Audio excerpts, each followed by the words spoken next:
my name is Sara Last.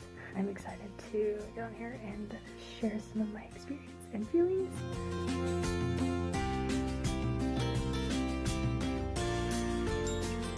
I am the mother of two amazing children, Hiram, who is almost 3, and Gracelyn, who is almost 2. I love music. I play the violin, the piano, and I sing. We're a very musical family, and I love it. I also have an Etsy shop. I crochet baby accessories, hair bows and bow ties, and it's really fun. I love doing that. I probably struggled a little bit with depression back in high school, but just didn't realize it. And I didn't realize it until after I experienced postpartum depression, and then looked back and was like, oh, that's what that was. I had Hiram when I was 19. Pregnancy went well. At the very end of the pregnancy, he flipped to being breech, so we ended up having a C-section. Semi-emergency after trying to manually flip him via version, which was extremely painful, by the way. So yeah, kind of a little bit of a traumatic birth. So that probably added to things for the postpartum depression. But it was still amazing. I was really grateful that doctors were able to get him here safely and kept me safe too. I'm very grateful for modern medicine. He also had a hard time with breastfeeding. He had a tongue tie, and that made breastfeeding very difficult the first 2 weeks. So it was kind of, every first baby is an adjustment. I was working full-time straight up till the Friday before I had him, and I had him on a Monday. So it was a very abrupt change in my life to suddenly go to staying home all day and not having any social interaction in the middle of summer. So baby blues are normal, right? And I definitely had those. And then when I went to my 6-week checkup, I felt fine. I felt normal. Felt like I was getting back to normal, and wasn't quite experiencing my postpartum depression yet. It hit after the 6-week appointment, and I noticed it. I didn't want to do anything, and I felt like I wasn't doing anything. I was just at home all day with a baby who did nothing, and I did nothing. At least that's what it felt like.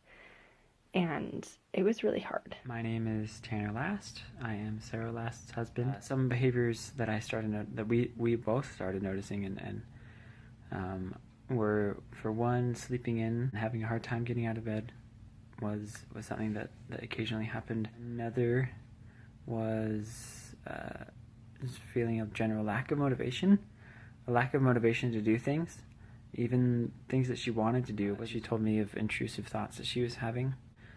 Negative self-talk, related thoughts.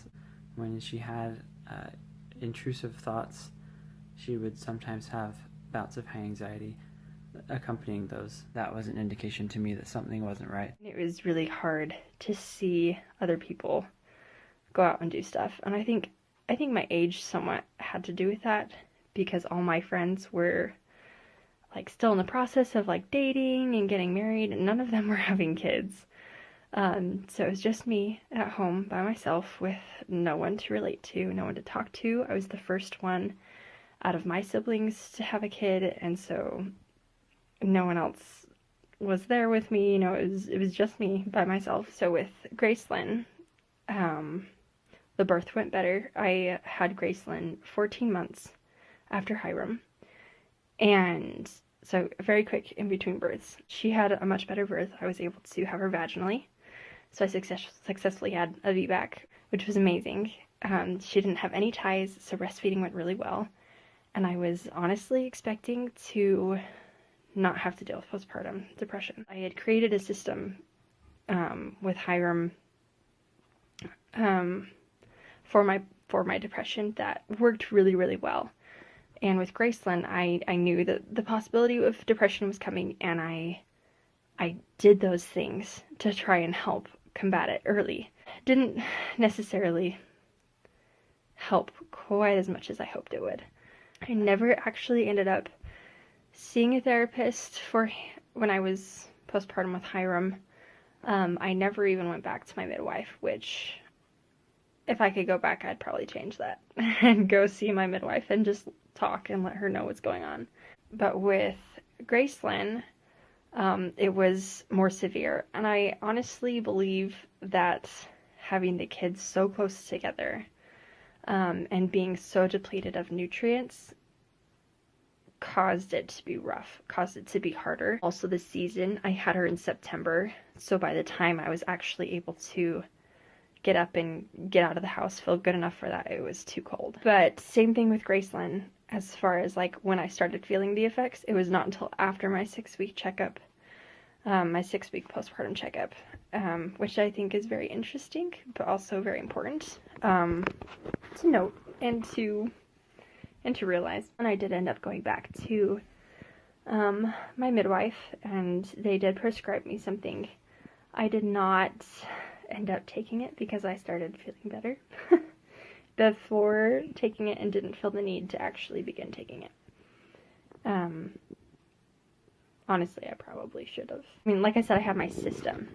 So I made sure I got out of the house at least once a day. And my husband was very on board with the system. He knew what it was, and he would ask about it daily. He would ask, have you gotten out of the house? When was the last time you showered? I had to shower at least every 2 or 3 days. Anything more than that was not good. So he'd make sure I would shower. He made sure that I had alone time to do whatever I wanted. And sometimes that alone time was getting out of the house, and that was great. And then we also made sure that I had a hobby that I could do. Something just for me. Not for my kids, not for anything else, just for me. And that's actually where my Etsy shop started. And I still do all of these things, even though I'm 20 months postpartum with Gracelyn.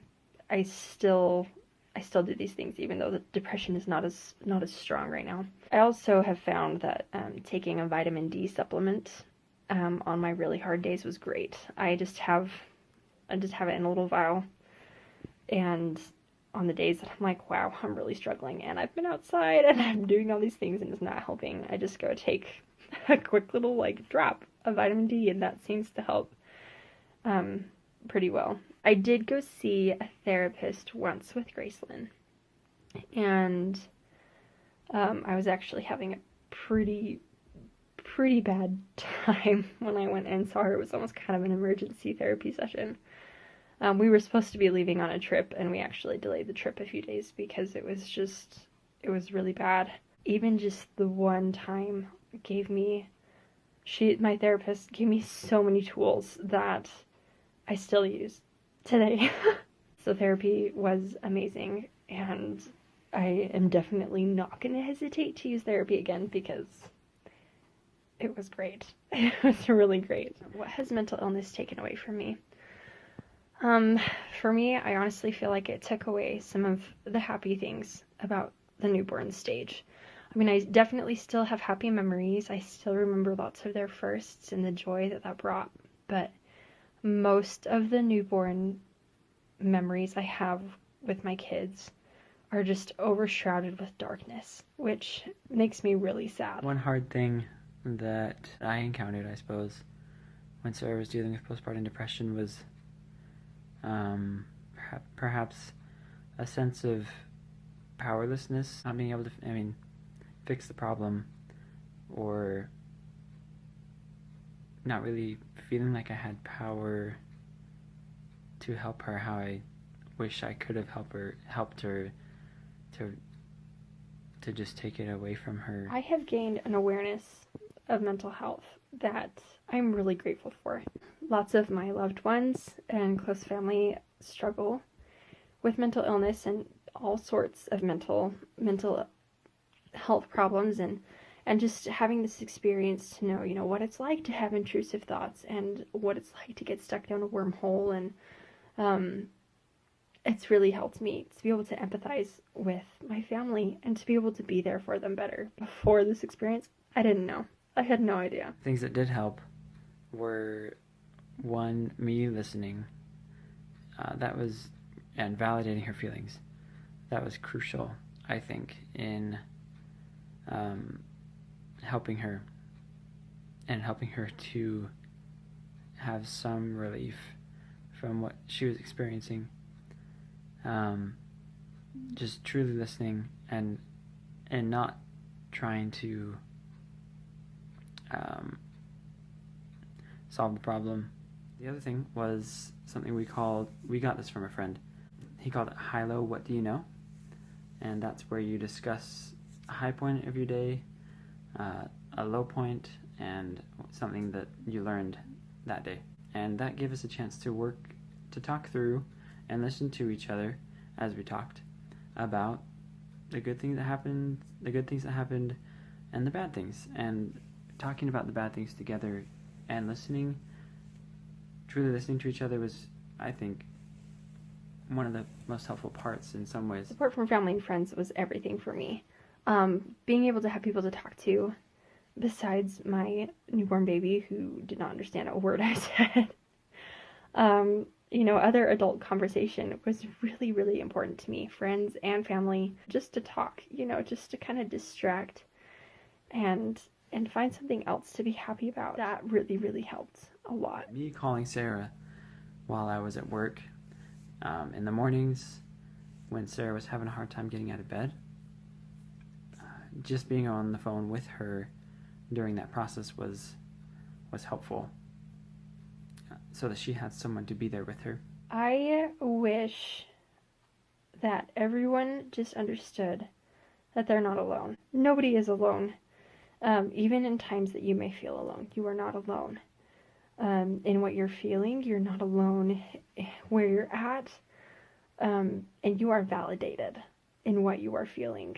Like, what you are feeling is real, and that's okay, and you can work through it because you are strong. You shouldn't be afraid of other people defining you by your mental illness, because that does not matter. Don't be afraid to try different methods of help, whether that be therapy or medication or going natural ways. Like, don't be afraid to try different things. Find out what works for you. Find your groove. Find your support group, and cling to that. And remember always that you are strong and you are worth fighting for the new moms out there. Don't be afraid to set your baby down in their crib. Make sure they're safe. Even if they're screaming, you walk away, you take a second. Don't worry about them. They're okay. They can scream for a minute or 2 or 3 while you calm down, while you take a minute to breathe. They will be okay. I remember a time after Gracelyn was born when I was waiting for Tanner, my husband, to come home, and Hiram was flipping out and Gracelyn was flipping out, and I broke down, and they were both in separate rooms and they were both screaming, and I sat down and I just broke down completely and was like, I can't do this. I can't do this. Like, there's no way I can do this. After that 10 minutes, I had a good cry. The kids had a good cry. And I was able to compose myself. And then Tanner came home and helped, which was great. But the point is, don't be afraid to set your kids down and walk away. They'll be okay. They'll be okay. And so will you.